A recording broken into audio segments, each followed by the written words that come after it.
Hello, I'm Melody King. I'm a tobacco treatment specialist at Mission Health System, and I'm going to share with you some of the techniques that we use to conduct tobacco interventions. First, let's take a look at this quote. This is a powerful statement. Our primary source for treatment guidelines tells us that tobacco interventions are powerful medicine, more powerful than anything else we can do. Tobacco cessation is more effective than a cardiovascular surgeon's scalpel, has more impact than other lifestyle choices like diet and exercise, and is more effective than any drug treatment we know of. It's possible that this brief conversation may be the most important thing that happens to your patient today. It may be the most important thing that happens to your patient, period. But there is a caveat here. The tobacco interventions must be effective. What are effective tobacco treatment interventions? In this presentation, we'll use the clinical practice guidelines from the U.S. Public Health Service to create an evidence-based tobacco treatment plan, which includes pharmacotherapy and motivational counseling, and you'll learn to provide your patients with local or national resources for continued support. The reason we do tobacco interventions is because they're cost-effective to deliver. The more exposure a patient has to this message, the more likely they are to quit. They improve outcomes, and more to the point, because they work. What does it mean to say that tobacco interventions are cost-effective? Here are some other treatments that are similarly effective for extending lives. And now here's the cost of providing tobacco counseling and medications. This is much cheaper to deliver, and yet effective tobacco interventions are, as we saw in the introductory quote, the most effective intervention for preventing disease, extending life, and increasing quality of life. So we just tell the patient to quit, right? Most providers and clinicians have been taught to advise a patient to quit tobacco, so that's what we do. We tell them that they need to quit. Think about your experience with this method. Do you think it is effective? Although it's a good start, the reason that telling a patient to quit doesn't seem effective is that we haven't told them how.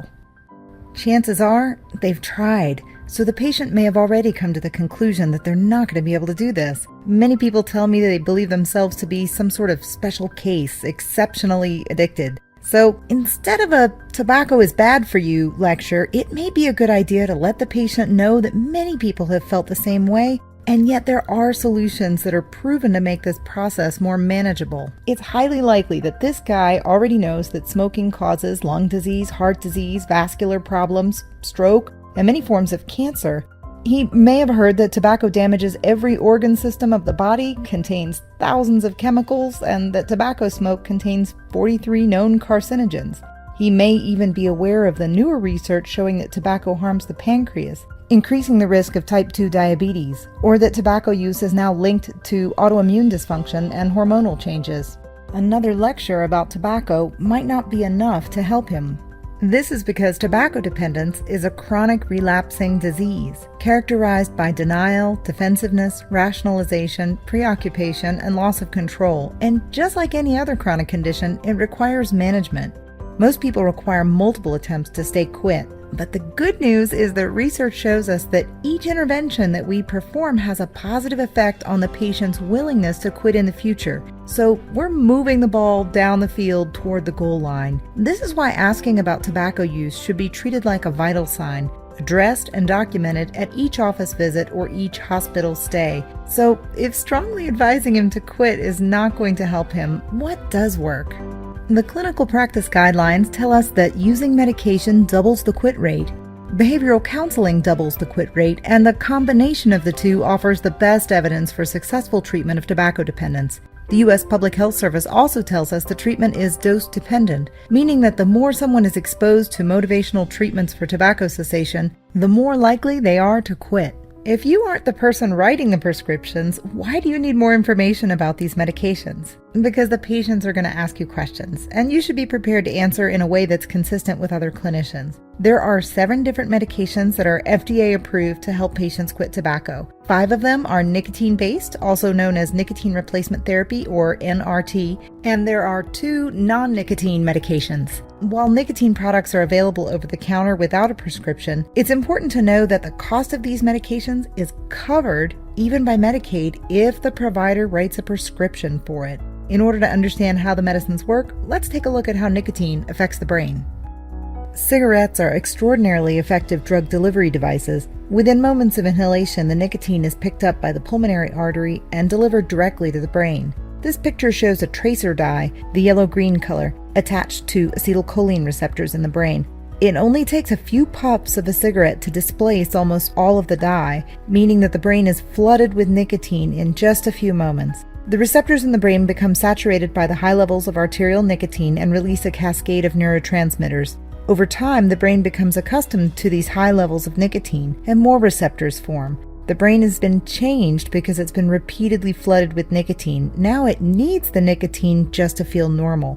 Without it, neurotransmitters like serotonin and dopamine are not being released in the quantities that this brain has become accustomed to having. For most people, the withdrawal is significant and dramatic. It feels awful. As we talk about inhaled nicotine, let's include our vapor and e-cig users in this category as well. The rapid saturation of the neuroreceptors interferes with the mesolimbic pathway, also known as the reward system of the brain, and when receptors are repeatedly saturated with nicotine, new receptors form. This process is called upregulation. As an interesting side note, studies show that menthol increases this upregulation effect. This means that smokers have more of these nicotinic acetylcholine receptors than non-smokers, and it may take months for these receptors to fully downregulate. Even after the nicotine has left the body completely, the withdrawal symptoms may continue for many weeks. I feel that this is an important point. Nicotine is gone, hungry receptors still there. Let's remember this the next time we hear someone tell a hospitalized patient that if they've been without a cigarette for 4 days, then it shouldn't be a problem for them to stay quit when they leave, because this just isn't the case. Unfortunately, the patient may have been hearing messages like, "It's all in your head," or "You could quit if you really want to," but it truly is different for everybody. For most people, the daily routine of taking short smoke breaks, together with the physical withdrawal symptoms, make quitting seem impossible. The patient becomes frustrated by failed attempts to quit and comes to believe that they truly are an intractable case. Ready for some good news? We can flip the script. If we give this person the tools to make this experience manageable and the understanding that what they're experiencing is completely normal, they can feel better about the process and have substantial quit rates. So let's talk about treatment. We're going to start with the two non-nicotine medications. Varenicline, better known by its trade name Chantix, works by partially blocking the nicotine from binding with the neuroreceptors and partially stimulating these receptors. The patient can continue to use tobacco, but the receptors are receiving less nicotine and can begin to downregulate. It can be prescribed for the treatment of oral tobacco as well as for smoking. Most people find this medication to substantially reduce withdrawal symptoms. The most common side effect is nausea, so it should be taken with food. You may have heard reports that Chantix can cause vivid dreams or depressed mood, and it's interesting to note that quitting tobacco can cause vivid dreams or make someone feel depressed, so there's still some debate about how much of this reported effect should be attributed to the medication. Remember that the medication is decreasing the amount of nicotine available to the brain even as the patient continues to use tobacco. If the patient is worried about having vivid dreams, the evening dose should be taken a few hours before bedtime. For most of us, we would rather experience vivid dreams than a stroke, but if the side effects are intolerable, then we should help them find an alternate solution. The other non-nicotine medication that's FDA approved for tobacco treatment is bupropion. It has traditionally been prescribed under the trade name Wellbutrin for the treatment of depression, and more recently been rebranded under the name Zyban for tobacco treatment. It works by maintaining higher levels of certain neurotransmitters that would have been stimulated by the nicotine, so this is going to mitigate some of the withdrawal symptoms. It works very well when coupled with a nicotine patch, but many people have good results when using it alone. For people who are concerned about gaining weight when they quit tobacco, this is a very good option. Or for anyone who can't use nicotine products, this is also a good option. There are a few contraindications: prior head injury, intracranial hemorrhage, history of seizure, liver disease, anorexia, or current pregnancy. Nicotine replacement therapy doubles the likelihood that the patient will successfully quit and reduces the severity of withdrawal symptoms. It's important to understand that the way the nicotine is delivered to the brain is very different than smoking. Nicotine is being absorbed through the skin and delivered to the brain via venous circulation. This is much slower than the arterial route from inhalation. The brain won't get that sudden flood of nicotine, and there's no danger of upregulation of neuroreceptors. Patients often report that the patch isn't working, but it may be more accurate to say that it isn't enough, or that it isn't working the way a cigarette would. For this to be an effective strategy, the patient needs to be getting the correct dose. The most commonly used medication for tobacco cessation is the nicotine patch. It's placed on the upper arm, worn for 24 hours, and a new patch is placed on the opposite arm upon waking. Many people remove the patch for sleep, especially if they report sleep disturbances when the patch is worn overnight, but heavy tobacco users will probably prefer to keep it on, especially those who report that they normally wake up in the night to smoke. The most commonly reported adverse effect is mild irritation of the skin. Very rarely, more severe irritation can occur, and the medication should be discontinued. Here's the dosing information. In the past, it was recommended to step down to the next lower dose after 2 weeks on the starting dose. It is now recommended that the length of treatment should be guided by the patient. When the patient asks how long they should stay on the patch, I like to tell them, as long as it takes, because we need to get this right. Nicotine patches are covered by Medicaid and most other insurance plans. Some Medicare Part D plans also cover the nicotine patch. This is new, so some providers might not be aware that a prescription is required for their patient to receive the medication at no cost. And really, this is huge. Most patients report that the cost is the biggest barrier to tobacco treatment. The Affordable Care Act has removed that barrier, so we need to help the patients take advantage of this. Think about a hospitalized patient who's been abstinent for tobacco for a few days. If we rip the patch off this guy and send him out the door, it is very likely that there's a lighter sitting in the console of the car or an ashtray waiting for him as soon as he gets home. Even the most resolute patient will find that it is extremely difficult not to pick the tobacco habit back up as soon as an opportunity or a stressful moment arises. So we really need to take advantage of this opportunity and ensure that he gets the prescription. Care managers, discharge planners, nurses, please help the providers understand the importance of writing this prescription. If there's no insurance, the 1-800-QUIT-NOW hotline will mail nicotine patches to the patient. This is free for patients who are uninsured. Short-acting or immediate-release nicotine medications include the popular nicotine gum and nicotine lozenges, both of which are available in 2 or 4 milligram doses. The patient should be coached that the gum is not chewed continuously like chewing gum. It's chewed and then parked inside the cheek for the nicotine to absorb, chewed to expose a new surface, and then parked again. If it's chewed continuously, much of the nicotine is lost to the digestive tract. The lozenges are simply parked in the cheek to dissolve. The nicotine inhaler, also known as the puffer, is a small plastic device. The patient should be counseled to puff on it as if it were a cigar, so the nicotine will be absorbed in the mouth. It is not to be drawn deeply into the lungs. Nicotine nasal spray is also available. It is absorbed the most quickly and may be one of the best options for heavily addicted patients. The most common side effect for any of these products is irritation of the oral or nasal tissues, or if used incorrectly, irritation of the throat. Most people experience no side effects. Remember that absorbed nicotine reaches the brain much more slowly, so nicotine replacement therapy doesn't feel like true relief to the patient. Here's what it looks like in the bloodstream. The top green line shows a high level of nicotine that's available to the brain when someone smokes a cigarette. Within 5 minutes of smoking, the concentration is very high. The 21 milligram nicotine patch, by comparison, is the bottom yellow line. After 30 minutes, the nicotine level that's available to the brain to satisfy those neuroreceptors is still very low compared to smoking.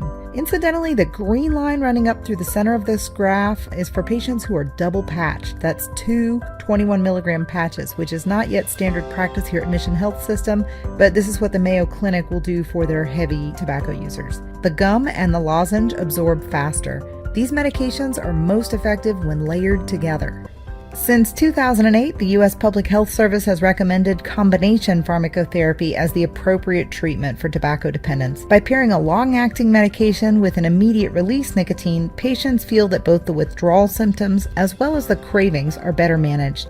And of course, the patients should be closely involved in a shared decision-making process to select treatment. Many people have questions about electronic cigarettes and other vapor products, and there's some valid reasons for the confusion. The flavorings and additives like propylene glycol have been tested for consumption, not for inhalation. Since vape shops create their own mixtures, it's difficult to make broad statements about the safety or efficacy of these products for tobacco cessation. The products and formulas are always changing, so there are few long-term studies available that would apply to the entire range of products. So far, the literature tells us that tissue changes in the mouth have been documented. These are changes similar to those found in patients who dip or chew tobacco. The popularity of vapor products continues to soar among youth. The availability of gadgety vape devices is a big draw. This iPhone case is a vape device, and the prevalence of flavored products continues to attract more users. So far, e-cigs and vapor devices have not been shown to be effective tools for tobacco cessation. Many people find that the addiction is just as strong, and many people go back and forth between vapor and cigarettes, becoming dual users. Remember the discussion about inhaled nicotine versus absorbed nicotine? Much of the nicotine from vapor products is absorbed in the upper airways, but this depends upon the practices of the user and the formulation itself. Most users report that the nicotine hit reaches them within minutes, so this may have the effect of furthering or even increasing nicotine dependence. However, there is an argument for harm reduction. Nothing is on fire, so there's no carbon monoxide going into the bloodstream. Although some people do quit smoking using these products, they don't have a good track record of helping people quit for the long term, so we would prefer to have them use FDA-approved medications instead.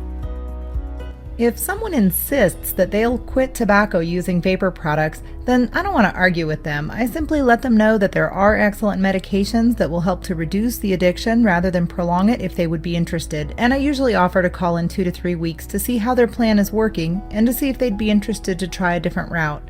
Hopefully you have a better understanding now of how nicotine works in the brain, and you'll feel more confident answering patients' questions about treatment options. But even the medications only go so far. The other half of an effective tobacco intervention is counseling that helps the patient to discover the behavioral strategies that will be most effective. Coming up, we're going to cover how to have the conversation with even the most resistant patients.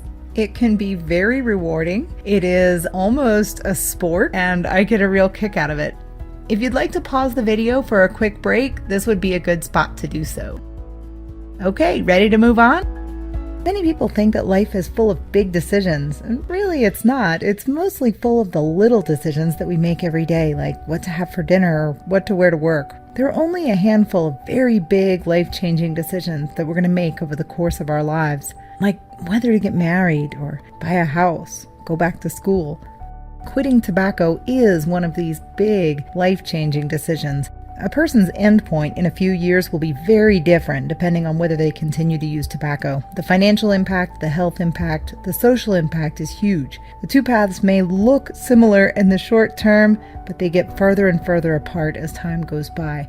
Who this person will be in 5 years or 10 years as a tobacco user versus who they'll be as a non-tobacco user, these are two very different people. Now, we have the opportunity to influence which path they choose. Even if they don't walk out of the door as a non-smoker or non-tobacco user, remember that the research shows each successive intervention has the effect of increasing their willingness to quit in the future. We should accept this opportunity as being as important as initiating CPR on an unresponsive patient. That's not an overblown analogy. That's exactly how important it is to have this conversation correctly. And actually, I'll show you a technique that I hope you'll find to be easy, comfortable, and most importantly, effective. Let's try a quick quiz.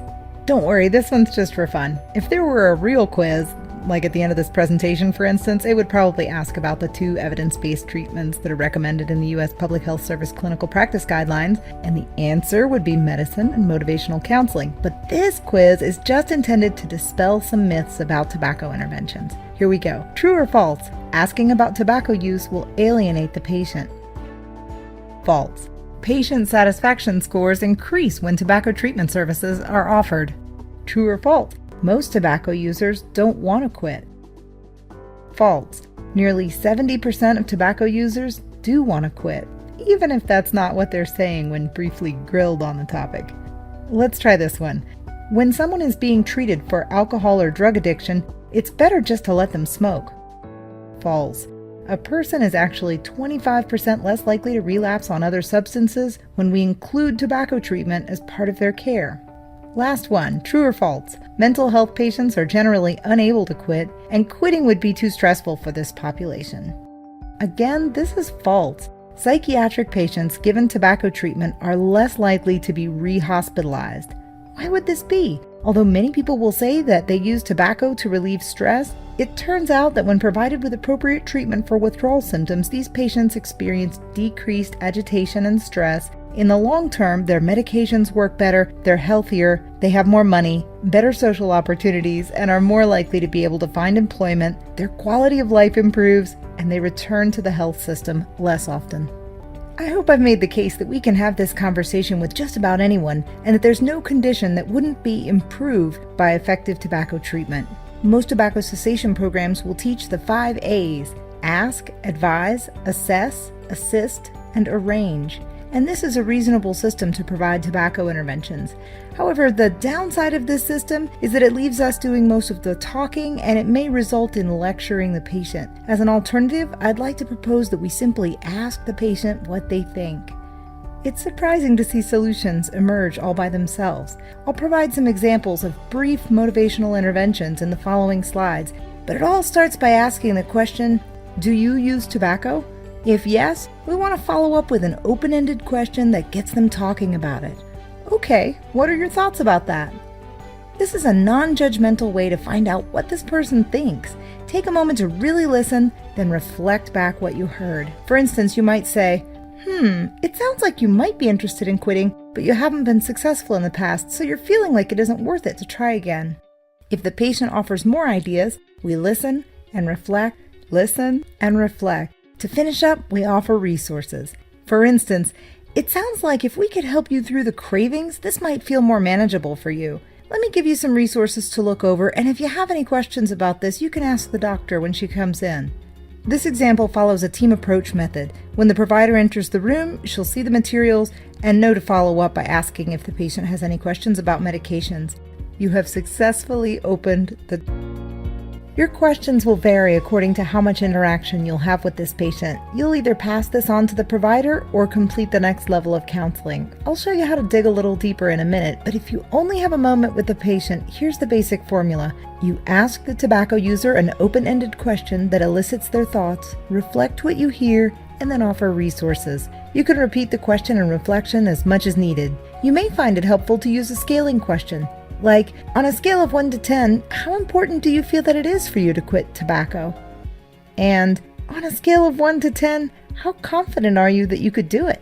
The patient's going to give you information that you can use. This is especially helpful when talking to people who are resistant to the idea of change, because no matter what the patient's response, you're going to have an answer. You'll listen, reflect it back to him, and offer resources. Let's look at some examples. So let's say that I'm taking vital signs on this guy at a primary care practice and he hasn't seen the provider yet. Mr. Blake, we have in your medical record that you're a tobacco user. Is that still correct? And he says, yep. Okay, so what are your thoughts on quitting? Well, I know I should quit, but I've been smoking since I was 15. I've already done the damage. I might as well enjoy my life, you know? Okay, so on a scale of 1 to 10, how important do you feel that it is for you to quit? I guess about a 6. I get short of breath sometimes. And on a scale of 1 to 10, how confident are you that you can do it? He says, oh, I've tried before. I've been smoking all my life. I can't quit. I'm like a 2 on that scale.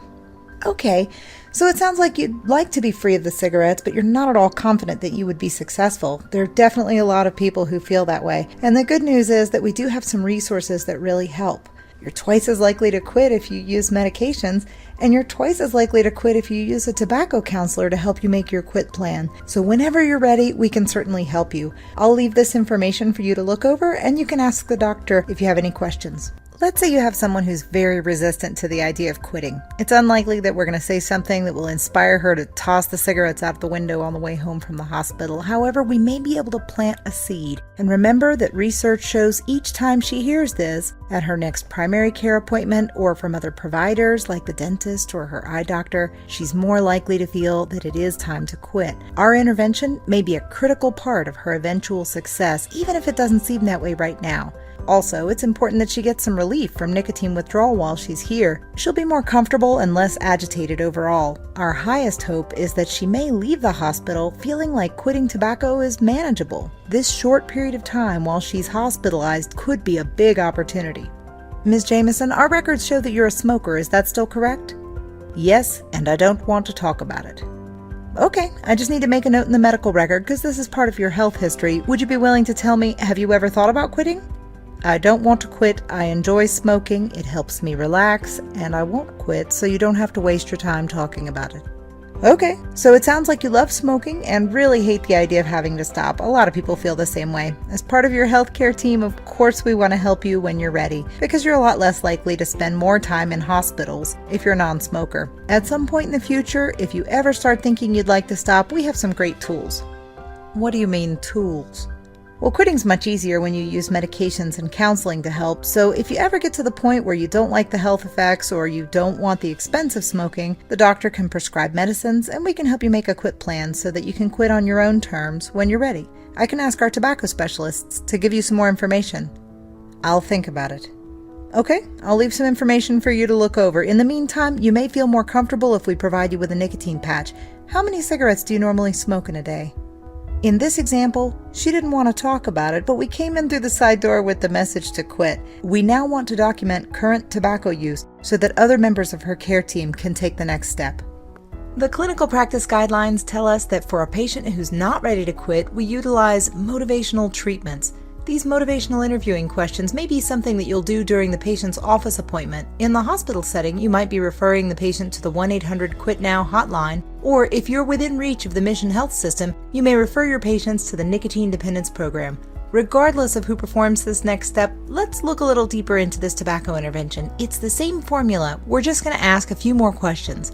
Quitting tobacco is different for everyone, and we want to find out what will really help this patient to quit. Rather than delivering a lecture, we want to elicit her thoughts and ideas about this. So let's say we've already established that she's a smoker and that she doesn't seem receptive to quitting. So, Ms. Marino, it sounds like quitting smoking is not really on your radar right now. So tell me, on a scale of 1 to 10, how important do you feel that it is for you to quit? And she says, well, we all have to die of something. When my back hurts, it feels better to smoke. I'll probably do it until I die, so it's not very important for me to quit. On a scale of 1 to 10, I'm a 1. Well, I noticed you didn't say 0, so maybe there could be some part of it that you don't like. Is there anything about smoking that might cause you to consider quitting? Anything at all that you don't like? Well, my daughter won't let my grandchildren stay in my house. She says it's not good for them, so it's causing some problems there. Okay, so it may be causing some friction with your family. It sounds like your relationship with your grandchildren is very important to you. If you decided to quit at some point, I'm sure they'd be very proud of you, and you wouldn't have to deal with that pressure from your family anymore. I bet that would feel great.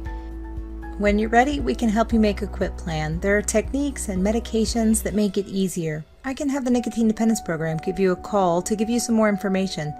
Let me ask you something else. If you did decide to quit, how confident are you that you could do it? Oh, I've tried and I can't. I can't imagine having a cup of coffee without my cigarettes. If I had to quit, I guess I'm a 3. Okay, so we need to help you build confidence. That's their specialty at the Nicotine Dependence Program. They can help you make a quit plan. They'll help you figure out exactly what you're going to do with that cup of coffee. Maybe you'll do some chair exercises to help your back and chew some nicotine gum to get you through the moment.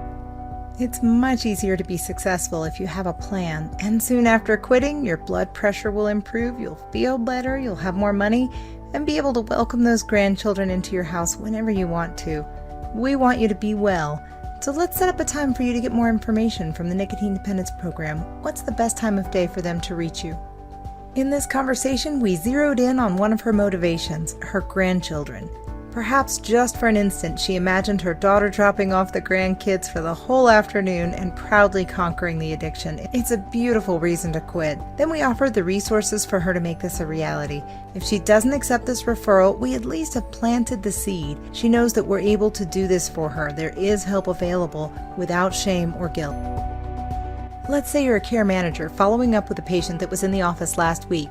You give her a call to find out whether she's made any progress towards her goal of quitting. No one scolded her while she was at the office, so she's receptive to your call, but she's discouraged. She tells you that she put on the patch and went a whole day without smoking, but then someone cut her off in traffic and she was so shaken by the near-miss accident that she bought another pack at the store, and she doesn't think she can quit.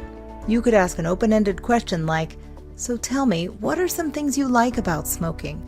She tells you that she really needs the smoke breaks in her day so that she can relax, and when she tried to skip the smoke breaks, the cravings were terrible.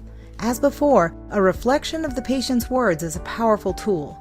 So you love having the little breaks that this gives you throughout the day, and the cravings can be horrible when you don't smoke. Does that sound about right? Well, you deserve those breaks, and you deserve to relax. We'd like to help you find new strategies to address these things. Also, there are other medications that can help with those cravings. It's really common for people to make more than one quit attempt before they're successful. Let's not give up. We'll get you through this. At this point, we can refer the patient to the 1-800-QUIT-NOW or to Mission's Nicotine Dependence Program, or we can put pencil to paper and help her build a quit plan to ensure that she's prepared. Building a quit plan will be covered in another video. For the purpose of this presentation, let's stick to the formula of asking open-ended questions, reflecting the responses, and offering resources.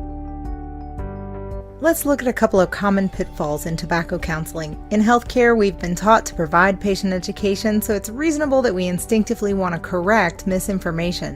When a patient presents a reason why they don't want to quit smoking and we see the flaw in the argument, or the patient clearly doesn't believe scientific evidence, we instinctively want to correct the misinformation. It's called the righting reflex, but this pits us against the patient and creates a tug of war, driving the patient more deeply into their defensive position. Here's an example. Let's say these are hospital patients. Mr. Thomas, do you use tobacco? And he says, yes, I smoke and sometimes I dip. Okay, what are your thoughts on quitting? He says, my lungs are fine. It's my circulation that's the problem. That's why I'm here in the hospital. My daddy smoked every day, lived to be 92 years old, was never sick a day in his life. So no, I don't want to quit smoking, and dipping is just part of who I am. We raise tobacco and everybody in my family dips snuff. Our instinct here is to tell the patient that smoking harms the vessels, is the likely cause of his circulation problems, and will probably lead to devastating cardiovascular problems or stroke, and dipping puts him at risk for several different types of cancer, among other things. But how do you think he'll receive this information right now? We don't want to argue with him because this causes him to defend his position. He really doesn't believe that tobacco is a problem for him. Remember that tobacco addiction is characterized by denial and defensiveness. This patient has spent years developing his argument, and he believes it with all of his heart. If I tell him he's wrong, he's not going to hear anything else I have to say. We're going to have to find another way to deliver this information without arguing with him. Also remember that our older patients have grown up in a culture where tobacco was considered to be part of a healthy or glamorous lifestyle. Many grew up riding in the backseat of a car with the windows rolled up, both parents smoking, addicted to nicotine by age 5. Another pitfall can be that we assume a patient's motivation for quitting. It seems so obvious to us. We instinctively want to point out the obvious. But if the patient doesn't see it this way, we're back to the tug of war. Luckily, the remedy for each of these situations is the same, and it's what you just learned to do. Open-ended questions, reflect, and offer resources. And there is a way to introduce new information. To avoid the righting reflex, we can reflect what we heard the patient say and then ask permission to share more information and resources. In this case, the first resource that you're offering is information. To avoid arguing, we simply ask permission to share it before launching into the education. For Mr. Thomas, we're going to say, so it sounds like you don't feel that tobacco has any health consequences for you. Are there any other reasons you might consider quitting? Well, it is just so expensive. If it goes up any higher, I might have to quit. So for you, the expense is an important factor. At a pack a day, you're probably spending over $200 a month on cigarettes, and that would be a substantial savings if you decide to quit. If you decide to do this, we have some great resources that make quitting easier for you, and you may discover some other motivations for you to quit at some point. Do you mind if I share with you some things that we know about smoking and circulation? This gently primes the patient to receive more information. For this conversation, we reflected what we heard him say, without correcting him and without judgment, and then let him know that we're here to support him when he's ready. We also opened the door to sharing more information. We might be able to let him know that the carbon monoxide inhaled from each cigarette is damaging the vessels, not just in his heart, but in his brain and all over his body. We want to choose the teachable moment carefully. For our pregnant patient, it's possible that she's in denial about the harms of tobacco to herself and her baby, or maybe she just doesn't have the information. Before we launch into a lecture, we can ask, do you mind if I share with you some things that we know about smoking and pregnancy? If the patient shuts the conversation down, you're simply going to fall back on the formula. Open-ended questions, reflection, offer resources. Your response will depend on your level of interaction with the patient. Always be prepared to refer the patient for intensive counseling and line up that prescription if appropriate. For hospital inpatients, the Joint Commission guidelines indicate that a tobacco intervention includes the following elements: a discussion of coping skills for overcoming cravings, recognizing triggers or danger situations, motivations to quit, consequences of continued use, as well as providing resources and referral for continued support. On the Mission campus, tobacco treatment specialists from the Nicotine Dependence Program will complete the Joint Commission compliant tobacco intervention. If the patient would like further support, we'll also spend time creating a treatment plan with the patient and following up by phone to see how they're doing with the plan. In order for us to complete the consult, you'll need to let us know who to speak with. Here's how to connect your patient with the Nicotine Dependence Program. In the social history, find the Add button. Click on Tobacco to open the Tobacco History dialog box and highlight the appropriate selection. It's also important to document in the box labeled Last Tobacco Use. This must be updated each time the patient is admitted to the hospital. Appropriate charting is essential to our hospital's compliance with meaningful use guidelines. And of course, the reason that this is required is because it's good medicine. Effective tobacco treatment is a great value for our health system and a tremendous value for the patient. So let's get this right for them and get it in the chart. When tobacco use is updated, a tobacco assessment will be triggered for this visit. Respiratory therapists will conduct a tobacco assessment and provide brief counseling. Patients who express an interest in quitting or in learning more about the medications that are used for cessation are referred to the Nicotine Dependence Program for intensive counseling and follow-up. The U.S. Public Health Service guidelines have made it clear that simply advising a patient to quit for the sake of their health is not enough. This alone is not working. At Mission's Nicotine Dependence Program, we know what works. We want to help you, your staff, and your patients find effective solutions for this difficult addiction. We provide evidence-based, compassionate treatment for tobacco use, including spit tobacco, vapor products, and e-cigarettes. We offer group classes, one-on-one counseling, workplace cessation programs, as well as staff training presentations and continuing education for clinicians. In another video, we'll cover the nuts and bolts of building a comprehensive quit plan for your patient. For now, know that the Nicotine Dependence Program is prepared to spend time with your patient to create a plan that will address this patient's specific situation and coach them all the way to success. If you only have time to do a brief intervention, then you can ask open-ended questions, reflect what you heard, and offer resources, and then refer your patient for ongoing support to the 1-800-QUIT-NOW hotline or Mission's Nicotine Dependence Program. By doing these tobacco interventions, we're preventing heart attacks, strokes, cancers, and lung disease, among other things. We're helping patients to have more successful surgeries and suffer fewer complications. We're reducing the amount of time that they'll spend in a hospital in the future, and we're putting money back in their pockets. This is big. Thanks so much for spending this time to learn more about this intervention, and please feel free to get in touch with us for more information, future trainings, or to be more involved in tobacco cessation.